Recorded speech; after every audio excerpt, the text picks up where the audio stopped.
Hello friends, welcome to Smile Talk paramedical channel. So friends, ಇವತ್ತು ಏನಂತಂದರೆ ಮೂರನೇ ವರ್ಷದ್ದು ಏನು ರಿವ್ಯಾಲ್ಯೂಷನ್ ಹಾಕಿದ್ರು ನಮ್ಮ ಪ್ಯಾರಾಮೆಡಿಕಲ್ ವಿದ್ಯಾರ್ಥಿಗಳದ್ದು ರಿಸಲ್ಟ್ ಅನೌನ್ಸ್ಮೆಂಟ್ ಆಯಿತು. ರಿಸಲ್ಟ್ ಅನೌನ್ಸ್ಮೆಂಟ್ ಆಗಿದ್ದು ನಿಜ, ಓಕೆ.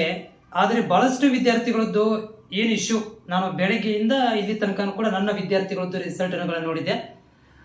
ರಿಸಲ್ಟ್ ಏನಪ್ಪ ಅಂದರೆ ರಿವ್ಯಾಲ್ಯೂಷನ್ ಹಾಕೋಕ್ಕಿಂತ ಮೊದಲು ಏನು ಮಾರ್ಕ್ಸ್ ಇತ್ತು, ರಿವ್ಯಾಲ್ಯೂಷನ್ ಹಾಕಿದ ಮೇಲೆ ಕೂಡ ಸೇಮ್ ಮಾರ್ಕ್ಸ್ ಬರ್ತಾ ಇದೆ. ಒಂದಲ್ಲ ಎರಡಲ್ಲ, ನಾನು 10ಕ್ಕಿಂತ ಹೆಚ್ಚು ರಿಸಲ್ಟ್ಗಳನ್ನು ನೋಡಿದ್ದೀನಿ, ಏನು ಚೇಂಜಸ್ ಇಲ್ಲ. ಹೆಂಗೆ ಸಾಧ್ಯ? ಈ ಪ್ಯಾರಾಮೆಡಿಕಲ್ ಬೋರ್ಡ್ ಅಂಡರಲ್ಲಿ ಪೇಪರ್ ವ್ಯಾಲ್ಯೂಯೇಷನ್ ಮಾಡುವಂತಹ ನಾನು ಯಾರು ಈಗ ವ್ಯಾಲ್ಯೂಯೇಷನ್ ಮಾಡುವಂಥ ವ್ಯಾಲ್ಯೂಟರ್ ಇದ್ದಾರೆ ಅವ್ರು ಕೇಳ್ತಾ ಇರುವಂಥದ್ದು, ನಿಮಗೆ ಪೇಪರ್ ಕರೆಕ್ಟಾಗಿ ಕಾಣಿಸ್ತತೆ ಇಲ್ಲೋ ಒಂದೇದು ಹೇಳ್ರಿ. ಯಾಕಂತಂದರೆ ವಿದ್ಯಾರ್ಥಿಗಳು 1,000 ರೂಪಾಯಿ ನಿಮ್ಗೆ ಕೊಟ್ಟಿದ್ದಾರೆ, 1,000 ರೂಪಾಯಿ ಕೊಟ್ಟಿದ್ದಾರೆ. 1,000 ರೂಪಾಯಿಗೆ ನೀವು ಪೇಪರ್ ನೋಡಕ್ಕೂ ರೆಡಿ ಇಲ್ಲಪ್ಪ ಅಂತಂದರೆ ಏನು ಮಾಡ್ಬೇಕು? ನಿಮಗೆ ನೀವೇನು ಅನ್ಪಡ್ ಇದ್ದೀರೋ, ಏನು ಸಾಲಿ ಕಲ್ತಿರಿಲ್ಲೋ ಅದನ್ನ ಹೇಳ್ರಿ. ಪೇಪರ್ ವ್ಯಾಲ್ಯೂಯೇಷನ್ ಹಾಕೋಕ್ಕಿಂತ ಮೊದಲು ಏನು ಮಾರ್ಕ್ಸ್ ಇತ್ತು, ಪೇಪರ್ ಹಾಕಿದ ವ್ಯಾಲ್ಯೂಯೇಷನ್ ಆದಮೇಲೆ ರಿಸಲ್ಟ್ ಬಂದಮೇಲೆ ಇವತ್ತೇನು ರಿಸಲ್ಟ್ ಬಂದಿದೆ ಸೇಮ್ ಮಾರ್ಕ್ಸ್ ಬಂದಿದೆ. ಹೆಂಗೆ ಸಾಧ್ಯ? ಇದು ಒಂದೇ ವರ್ಷ ಅಲ್ರಿ, ಇದು ಪ್ರತಿ ವರ್ಷ ನೀವು ಮಾಡಕ್ಕಂತೀರಿ ಈ ಥರ. ಬೋರ್ಡ್ನವ್ರು ಇದನ್ನು ಸ್ವಲ್ಪ ನೀವು ಇದ್ರ ಬಗ್ಗೆ ಯೋಚನೆ ಮಾಡಬೇಕು. ವಿದ್ಯಾರ್ಥಿಗಳು ಅದಾರಲ್ಲ ಹಂಗೆ ಬಿದ್ದಿಲ್ಲ ಅವರು, ಅವ್ರಿಗೂ ಒಂದು ಜೀವನ ಇದೆ. ಇದರಲ್ಲೇ ಮುದುಕಾಗ್ಲಿಕ್ಕೆ ಪ್ರಯತ್ನ ಮಾಡಕ್ ಹೋಗ್ಬೇಡ್ರಿ ನೀವು. ಅವ್ರು ಇದ್ರಾಗ ವಯಸ್ಸಾಗಿ ಇದ್ರಾಗ ನುಗ್ಗಾಗಿ ಹೋಗಲಿಕ್ಕೆ ಪ್ರಯತ್ನ ಮಾಡ್ಸಕ್ ಹೋಗ್ಬೇಡ್ರಿ.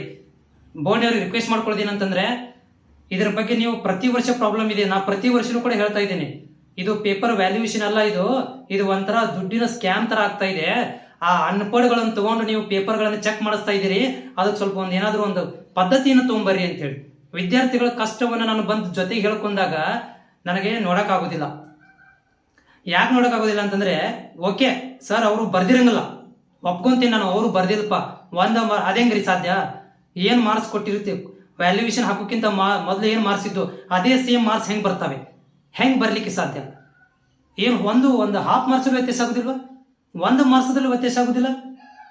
ಹಂಗೆ ಆಪರ್ ವ್ಯಾಲ್ಯೂಯೇಷನ್ ಮಾಡ್ತಾರ ಅಂದ್ರೆ ಈ ಮೊದಲು ಯಾವ ಅನ್ಪಡ್ ಚೆಕ್ ಮಾಡಿರ್ತಾನ, ಇನ್ನೊಬ್ಬ ಅನ್ಪಡ್ ಬಂದು ಅದು ಸೇಮ್ ಮಾರ್ಕ್ಸ್ ಕೊಡ್ತಾನೆ. ಇಬ್ರದ್ದು ಸೇಮ್ ಮೈಂಡ್ ಸೆಟ್ ಇರುತ್ತಾ? ಇಬ್ರದ್ದು ಸೇಮ್ ಕೀ ಆನ್ಸರ್ ಇರ್ತಾವ? ಇಬ್ರದ್ದು ಒಂದೇ ವ್ಯಾಲ್ಯೂಯೇಷನ್ ಮಾಡುವಂತ ಸೆಂಟರ್ ಇರುತ್ತಾ? ಏನಂತ ಇದಕ್ಕೆ ಏನಾದರೂ ಒಂದು ಸೊಲ್ಯೂಷನ್ ಹುಡುಕಬೇಕು ಪ್ಯಾರಾಮೆಡಿಕಲ್ ಬೋರ್ಡ್ನವರು. ಮತ್ತು ವಿದ್ಯಾರ್ಥಿಗಳಿಗೆ ಒಂದು ಇನ್ನೊಂದು ರಿಕ್ವೆಸ್ಟ್ ಅಂದ್ರೆ, ನೀವು ಕೂಡ ಹಂಗೆ ಮಾಡ್ತೀರಿ. ನೀವು ಎಷ್ಟೆಲ್ಲ ಹೇಳ್ತೀವೇನಪ್ಪ ಅಂದ್ರೆ, ನಿಮ್ಮಲ್ಲಿ ಕಾನ್ಫಿಡೆಂಟ್ ಇದ್ರೆ ಪೇಪರ್ ಅನ್ನ ತರಿಸ್ಕೋಬೇಕು, PDF ಅನ್ನ ತರಿಸ್ಕೋಬೇಕು, ನಿಮ್ಮ ಹತ್ರ ರೆಕಾರ್ಡ್ ಇಟ್ಕೋಬೇಕು. ಪೇಪರ್ ತರಿಸಿ ರೆಕಾರ್ಡ್ ಇಟ್ಕೊಂಡ್ರೆ ನಾಳೆ ಇವ್ರಿಗೆ ಅಬ್ಜೆಕ್ಷನ್ ಆಗ್ಬೋದು. ನಾವು ಏನಾರು ಒಂದು ಸ್ಟ್ರಿಕ್ಟ್ ಇದನ್ನ ಮಾಡ್ಬೋದಿತ್ತು, ಈ ತರ ಮಾರ್ಕ್ಸ್ ಬರೋದು ಯಾಕೆ ಕೊಟ್ಟಿಲ್ಲ ಅಂತ ಹೇಳಿ. ನನ್ನ ಹತ್ರ ಪ್ರೂಫ್ ಇದೆ, ಒಂದು ವಿದ್ಯಾರ್ಥಿದು, ನಮ್ಮ ಧಾರವಾಡ ಜಿಲ್ಲೆಯ ಒಂದು ವಿದ್ಯಾರ್ಥಿ ಪ್ರೂಫ್ ಇದೆ. ಒಂದು ಆನ್ಸರ್ ಅನ್ನ ಚೆಕ್ ಮಾಡಿಲ್ಲ, ಮಾರ್ಕ್ಸೇ ಕೊಟ್ಟಿಲ್ಲ, ಅದಕ್ಕೆ 0 ಕಳಿಸಿದ್ದಾರೆ. ನನ್ನ ಪ್ರಕಾರ ಅದಕ್ಕೆ 5 ಮಾರ್ಕ್ಸ್ ಬರಬೇಕು. ಆ ಹುಡುಗಿಗೆ, ಒಂದು ವಿದ್ಯಾರ್ಥಿನಿಗೆ 5 ಮಾರ್ಕ್ಸ್ ಬರಬೇಕು. ಅದು ಪೇಪರ್ ಆ ಕ್ವಶನ್ ಅನ್ನು ಚೆಕ್ ಮಾಡಿಲ್ಲ, ಅದನ್ನ ಕಳಿಸಿದೆ PDF. ಈಗ ನಾನು ತಿಳಿದೆ ಅದು PDF. ಈ ತರ ಹೆಂಗ್ ವ್ಯಾಲ್ಯೂಯೇಷನ್ ಮಾಡ್ತೀರಿ ನೀವೆಲ್ಲ? ಇಂಥ ಅನ್ಪಡ್ಗಳನ್ನ ನೀವು ಪ್ಯಾರಾಮೆಡಿಕಲ್ ಬೋರ್ಡ್ನವರು ತೆಗಿಬೇಕಿಂತವ್ರನ್ನೆಲ್ಲರೂ ತೆಗೆದು ಹೊಸ ಕ್ವಾಲಿಫೈಡ್ ಇರುವಂತಹ ಲೆಕ್ಚರ್ಗಳನ್ನು ತಗೋರಿ. ಯಾರು ಬೇಕಾದ್ರೂ ತಗೊಂಡು ನೀವು ವ್ಯಾಲ್ಯೂಯೇಷನ್ ಮಾಡಿಸಿದ್ರೆ ಏನ್ ಮಾಡಕ್ ಬರ್ತದೆ?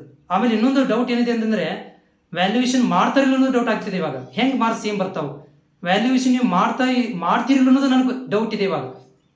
ಹಂಗೆ 1000 ರೂಪೀಸ್ ಇಸ್ಕೊಳ್ಳೋದು, ಅದನ್ನೇ ಮಾರ್ಕ್ಸ್ ಇಟ್ಟು ಕಳಿಸ್ಬಿಡೋದು. ವ್ಯಾಲ್ಯೂಯೇಷನ್ ಮಾಡಕ್ ಕೊಡೋಂಗಿಲ್ಲ, ವ್ಯಾಲ್ಯೂಯೇಷನ್ ಮಾಡಿಸೋದೇ ಇಲ್ಲ, ಸುಮ್ಮನೆ ಕಳಿಸ್ಬಿಡೋದು. ಏನು ಸ್ಕ್ಯಾಮ್ ಮಾಡ್ತಾ ಇದ್ದೀರಾ ನೀವು ವಿದ್ಯಾರ್ಥಿಗಳ ಜೊತೆಗೆ? ಈ ತರ ಮಾಡಿದ್ರೆ ತಪ್ಪಾಗುತ್ತಾ? ಬಹಳಷ್ಟು ಯಾವ ಅಗರ್ಭ ಶ್ರೀಮಂತ ವಿದ್ಯಾರ್ಥಿಗಳು ಬರೋದಿಲ್ಲ. ಆಮೇಲೆ ಕಷ್ಟಪಟ್ಟಿರ್ತಾರೆ, ಬರ್ದಿರ್ತಾರೆ, ಬರೀಲಿಲ್ಲ ಅಂದ್ರೆ ಒಂದು ಮಾತು ಬೇರೆ. ಬರ್ದಿಲ್ಲಪ್ಪ, ಉದಾಹರಣೆಗೆ ಈಗ ಒಂದು ವಿದ್ಯಾರ್ಥಿದು 19 ಮಾರ್ಕ್ಸ್ ಏನೋ ಸಿಕ್ಕಿದೆ, ಮೊದಲು ಸಾರಿ ಸಿಕ್ಕಿತ್ತು, ರಿವ್ಯಾಲ್ಯೂಯೇಷನ್ ಹಾಕಿದಾಗ 19 ಮಾರ್ಕ್ಸ್ ಬಂದಿದೆ. ಬೇಕಾದ್ರೆ ಇನ್ನೂ ಕಡಿಮೆ ಇಟ್ಟು ಕಳಿಸ್ರಿ, ಯಾವ ಬೇಡ ಹೇಳ್ತಾನೆ. ಚೇಂಜ್ ಯಾಕಾಗಿಲ್ಲ? ನನ್ನ ಪ್ರಶ್ನೆ, ಚೇಂಜ್ ಯಾಕಾಗಿಲ್ಲ? ಸೇಮ್ ಯಾಕಾಗಿದೆ? ಒಂದಲ್ಲ ಎರಡಲ್ಲ, ನೂರಾರು ವಿದ್ಯಾರ್ಥಿಗಳದ್ದು ಮಾರ್ಕ್ಸ್ ಯಾಕೆ ಸೇಮ್ ಆಗಿದೆ ಅಂತ ನನ್ನ ಕ್ವಶನ್ ಇರುವಂಥದ್ದು. Thank you.